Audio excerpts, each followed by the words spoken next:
അവൾക്ക് അമ്മയാകാൻ കഴിയില്ല എന്നൊരു കാരണത്താൽ മാത്രം സ്വന്തം സഹോദരി തന്നെ തന്റെ കോ വൈഫായി മാറി. സ്വന്തം ഭർത്താവ് തന്നെ അവളെ ജീവിതത്തിൽ നിന്ന് പുറത്താക്കാൻ തയ്യാറായി. നീയൊരു നാണമില്ലാത്ത സ്ത്രീയാ. നിനക്ക് ലജ്ജയില്ലേ? സ്വന്തം സഹോദരിയുടെ വീട് തകർക്കാൻ പോലും മടിയില്ലല്ലോ നിനക്ക്. ഷെയിംലെസ്. ഞാനും അങ്കിളും ചേർന്ന് നിന്നെ വളർത്തിയതും നിന്റെ ഭാവി നല്ലതാകാൻ എബ്രോഡ് അയച്ച് പഠിപ്പിച്ചതും എല്ലാം നീ മറന്നോ? നിന്റെ ഫ്യൂച്ചർ നന്നാക്കാൻ വേണ്ടിയായിരുന്നു അതെല്ലാം. അതിനുവേണ്ടി ഞാൻ എന്റെ യൗവനം പോലും വേണ്ടെന്ന് വെച്ചു. ഇപ്പൊ നിന്റെ യൗവനം കാണിച്ച് എന്റെ വീട് തകർക്കാനാണോ നീ ശ്രമിക്കുന്നത്? എനിക്ക് വേണ്ടി ഒന്നും ചെയ്യണ്ട. ഇതൊക്കെ ചെയ്യാൻ ഞാൻ നിന്നോട് പറഞ്ഞതാണോ? നീ വലിയ ത്യാഗി ചമയുന്നു.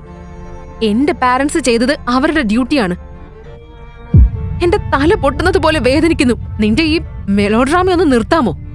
ഡ്രാമ മതി, കുറെ നേരമായി. ഇനി ഗായത്രിക്ക് നിന്നെ കൊണ്ട് വല്ല സ്ട്രെസ്സും വന്നാ എന്റെ തനി സ്വഭാവം നീ അറിയും.